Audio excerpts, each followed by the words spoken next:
Might be day 11 with walks with Cody and Dakota. It's a beautiful day in the neighborhood. It's a wonderful day in the neighborhood. It's Mr. Rogers. Mr. Rogers. Yeah, a wonderful day in the neighborhood. That'd be so funny. I want to like look up that song really quick. Did you watch that when you were a kid? Yeah, dude, they had some cool stuff. Mr. Rogers theme song. I'm like loopy as crap. I'm on like 4.5 hours of sleep. What time did you get home? Like 3. Jeez. Yeah. You still wake up and be morning routine? No, I woke up at like 8:20. Yeah, I have done that before, but not today. Not gonna lie, I can't lie to you guys. I'm sorry I didn't do it today, but I will do it. No, good question. That's a good question. Probably this weekend. I'm gonna do it 5 days a week. 5 days a week, no matter what. That's what I commit to.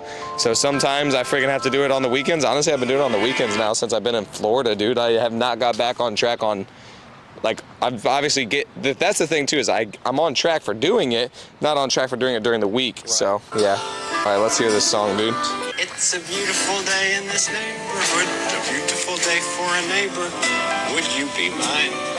Could you be mine? I haven't heard this in so long. It's a neighborly day in this beautiful wood, a neighborly day for beauty.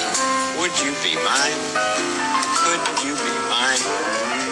I have always wanted to have a neighbor just like you. I forgot that it was like so soft. It's a beautiful day in this neighborhood, wonderful day in the neighborhood. Would you be mine? Would you be my neighbor? All right. I got a few things, unless you want to start us off. Yeah, I'm gonna start us off. It's a beautiful day in this neighborhood. Beautiful day. Dude, it's, every time you talk though, for real, there's something that happens. Yeah. You notice that? 100%. It's a beautiful day in the neighborhood. Do you Okay. just take the time to listen to the birds? Yes, 1,000% in the morning. I feel like I forgot you for a long time, and then I'm like, oh, this is kind of nice. Yeah. In the morning and stuff. Yeah, when you wake up in the morning, dude, and just like chill out, like I like to actually do that because a lot of times when I'm inside and I'm like writing my book and stuff, I put on thinking music. But then whenever I'm outside, I like to just hear the birds and the earth and like everything. Yeah. It's so fun. Now the funniest part, dude, is Stella. I sometimes let Stella come out, and then there's this squirrel that freaking hates her. It just sits up and just like freaking like wants to attack her and just like flips out the whole time. It's like, and like it's like tail starts going crazy. I'm like Stella's gonna get freaking eaten by this thing. Squirrel? Yeah, that squirrel like makes some weird noises. It kind of distracts me when I'm writing, but it is what it is. He's got his acorns or nuts. Yep. All right, buddy, I'm ready. You tell me, you give me them questions, buddy. I'm ready, dude. I'm zoomed. Zoom, dude. The Chandler fight versus McGregor. Chandler versus McGregor. It got canceled. Yeah. And what are your thoughts on that? And who do you think would have won, or if they fight again? I definitely hope they do fight. I mean, I think everybody already knows. Like, I think 1,000% Chandler's gonna win. His mindset is just so much stronger. He's a good dude. I really like Michael Chandler a lot too. But also McGregor just doesn't have the same desire, same passion anymore. I think that after he fought freaking Floyd Mayweather, he made all that money. I think that he just lost it, which is, I guess, fine, but it is what it is. He lost his drive, whereas Chandler still got the drive. So, yeah, I think that 1,000% Chandler would have won. Now, the funniest part is I actually do think that Conor has more fight IQ. I saw a meme once. It's like, if Chandler had 1% fight IQ, he would have won all of his fights because he just like goes out there and he just brawls, dude. But he is a very fun fighter to watch. Very explosive, dude. He's a freak, like just a freak explosive fighter. I really do enjoy watching Chandler fight. I just like him as a person though too. Like whenever you see him speak and his mindset, he's also has Ed Milet as his coach, which is pretty cool. Really? So yeah, I actually like him even more because of that. I like it. But yeah, dude, I really like what Chandler stands for, his mindset. He's also a believer, and like he adopted some kids, and like the way he treats his family, his wife and stuff. It just really admirable. Like I really like him. I like how hard he works, how hard he pushes, how he just has his faith in God and like his direction in his life. Like, I don't know, there's so much I respect about him. I really like him. Nice. Yeah. I like watching his like training videos. Bro. It's crazy. I'm telling you, like whenever I watch his training videos, that's when I'm like, dude, that's when I started fighting, and I'm like, I want to get freaking drenched in sweat and freaking start working out that hard. And then I started doing it midway through. I'm like, this freaking sucks. Like, he does this every day? Yeah, I'm like, this guy's like, it's just another level. I'm going to get there. Now my freaking knuckle is still so swollen. I don't know if you can see it in there, but it's freaking like swollen as crap. Yeah, I can see it's a little bigger. Yeah, it's like, it's still swollen. Yeah, a little bit. But anyway, after it heals, then I'll freaking start punching the bag again and like getting back to it. So I've just been doing like body weight stuff and lifting more. Dude, one time I remember freaking messing up my finger when I was jump roping back when I was boxing, actually.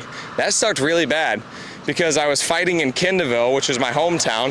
And then like everybody was coming into town to watch me fight and stuff. 2 weeks before the fight, I smashed my finger with a weighted jump rope. And then I couldn't hit a bag for 2 weeks. So I was just air boxing and stuff. And dude, it was so bad that my nail fell off. Like the whole nail turned black and like, it was brutal.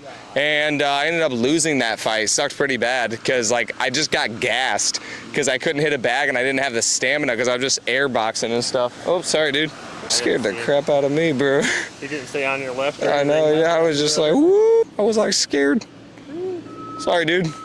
Dang, it's so freaking nice out, bro. Yeah, it feels great, dude. The 70s, I forgot what that felt like for a while. Dude, this is amazing. I love this weather, dude. Yeah. Dang, bro. Late night, dude. Stayed up till 3 o'clock in the morning. Drove to Cincinnati. Mr. Kane Dawson, man. Kane came with me to the other event in South Bend. Event to this one down in Cincinnati. Like, he's been riding with me. Shout out to Mr. Kane Dawson, dude. That was awesome. Appreciate you. Appreciate you, buddy. Shout out Kane. Yes, sir. All right, so on the path to being great and successful, how do you take one step forward without taking 2 steps backwards? On the path to being great, take 1 step forward and not 2 steps back. I guess not get derailed as much and like move forward more than you're moving backwards. Yeah, that's an interesting question, buddy. Interesting. I thought so. I thought it'd be a good one. I know Yeah. it's kind of deep. I like it, dude. Well, here's what I'll say. 1, success. Man, like, again, definition of success is such an interesting one. And so, like, if you deem me successful, like, to me, that's a relative term. And there'd be some people like, oh, like, I'm not successful, right? And so it's defining what success actually is for you in general. Dude, she's freaking jamming here today, bud. So it depends on what success actually means for you. So for me, in my definition of success, which I would challenge you to clearly define what actual success means to you in different areas in general. Like, what would that look like? Maybe it's milestones, maybe it's different things. For me, like, success is just straight up growth. So if you're making progress, if you are pushing yourself, if you're taking those steps that you talk about, to me, you are successful. If you are losing weight, like, let's just say you're on a weight loss journey and you've lost 5 pounds out of the 100, I would consider you successful because you're on the right path. Now, here's the interesting thing about it. Let's just take weight loss, for example, because it's probably one of the easiest examples. Do you think there's ever going to be a time in your weight loss journey where you lose 5 pounds and then you gain a pound back? Yep. 1,000%. It's going to happen. And so knowing that you will take 2 steps back, but it's actually going to make you progress even further in the future, that's what I believe it's all about, of like, knowing and trusting that you are going to make progress, that you are making the right changes, that is going to be, it's not going to be like this. It's not ever going to be like this, ever. It's like this every single time. It's always like that. It just goes like this. And then it's exponential, because one day you just freaking like, bam, wake up and you're like, what the frick happened? Now your whole mindset shifted, your body shifted, everything changed, and you look back and you're like, dude, I can't even believe that. But it doesn't, everybody wants to just, oh, I just want to make progress every single day. And realistically, it's just not gonna happen. Even in business, honestly, like, so whenever you go in business, everybody wants that just steady uphill climb. And honestly, what we always said in the car business is slow down to speed up. What that means is sometimes you have to slow down in order to speed up, meaning You have to slow your processes down, do less work, get less done, take a step back, be like not hitting your numbers sometimes for a month in order to propel to the next stage or next phase, next level in your life. So that's what we're doing right now in our business, actually. We're not really focusing on growth. But here's the interesting thing. When we're not focusing on growth, we're going to grow whenever we actually start implementing this stuff, because we're going to be more efficient. So what I mean by we're not focusing on growth is we're not trying to raise the top line. We're not just like, okay, let's get more, let's do more deals, let's do this. We're actually trying to protect the bottom line. And so we're trying to be more efficient with our time. We're trying to spend less money and maintain the same amount that we're doing. Maybe we'll take a small step back, and that's okay. That's expected. It's planned. And so I'm okay with taking a step back if it means that we're going to be more efficient. So then when we're more efficient, then we can choose if we want to ramp it up again in the future. Or we might just be okay with like, hey, you know, we're making, let's just say like $2 million a year net. Maybe we'll be good with that, and then we start something else. But at the end of the day, I would not be scared of taking a step back or taking 2 steps back. Just know that's part of the process, and know where you're at, evaluate it.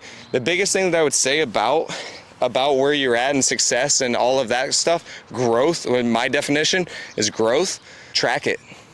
If you track it, you'll know exactly where you're at. You'll feel better. Even if you go down, you know. And so the biggest thing about success and going forward, back, all of that stuff, make strategic decisions based on factual information. That's been super helpful for me. That's why it's difficult for me of like, what is success in relationships? That's why it's so hard. It's like, how do you measure that? Do you rate it on a scale of 1 to 10 every day on how your day was with that? Like, I don't know. But anyway, in business, health, different things like that, I think it's very easily measurable. And so I think it's easy to say success. And if you have any suggestions on how to measure relationships, I would love to know, like, how do you know when it's going well? Do you go based on feeling, based on like conversations that you had? Like, I would love a measurement for that, because I do think it's important to measure things to see if it's getting better or if it's getting worse. And so, yeah, those are my thoughts, buddy. That was really solid, buddy. Yeah. This is a topic you were talking to some people yesterday about. What is a land contract? Oh gosh, a land contract, bro. I feel like I need a whiteboard for this one, so honestly I might need to redo that. But a land contract is essentially giving the rights to the property to the person. So if let's just say I'm the deed holder and I land contract out my house, that means that I no longer live in the property. I can't sell the property. I can't rent it out. Like, I basically don't have rights to the property itself. I'm essentially becoming the bank in that sense. Like, they sell it, they do all of that. I'm now the payoff for it. So the only thing that I can sell is my interest in the property. So for example, let's just say I sold the property for $100K and the property's worth $150. I can't, the house, if I go to sell my interest in it, the house value is almost irrelevant. It's kind of relevant because obviously you want to protect yourself if you're the bank and make sure that if you had to foreclose, then there's still equity there. But at the end of the day, if somebody's going to go buy that from me, they'd want to buy based on the spread that they're getting. So if the house is worth 150, but my interest in it is 100 because I'm like, that's how much they owe left on it, then somebody else would probably buy it from me for, let's just say 90,000 if they wanted to make 10,000. So basically you're becoming the bank, and that's basically it. Hopefully that makes sense. It's kind of a lot. Can we invest in somebody that has a land contract? Can we buy that property from them somehow? 100%. Yeah. So if you're buying it from the deed holder, who's basically the bank, it's similar to what I just said. Like, you can buy it from them. You're going to want to buy based on how much left is owed, and you really want an amortization schedule and stuff. That way you can see how much is owed, how much payments they have, how much equity they're, after they get to 20%, now you have to foreclose on them if they stop making payments. So all of that stuff. So anyway, you can buy it directly from the deed holder themselves, or you can buy it from the land contract person. So even though the deed's not in their name yet, if you can buy it from the person who the land contract actual owner is. I hope that makes sense. I know that's kind of confusing. But basically the person who signed the land contract, they're the person who actually has the rights to it, so they can sell it. And so yeah, if you're going to buy the property itself, you should really talk to the person who's the land contract, who actually signed the land contract, who's now like the owner of the property. Cool. Yes, sir. Yeah. If you guys are enjoying this, please give us a thumbs up. a like, freaking show us some love, give us some comments, give us something, dude. Hopefully you guys like it. Let me know if there's anything you guys want us to talk about too. Anything you want us to discuss, thoughts, life, love, success, money, anything you want. Let me know. Peace. Or maybe it's Haley or Hannah. They're like, yeah, this is more entertaining than the podcast. Yeah. Yes, sir.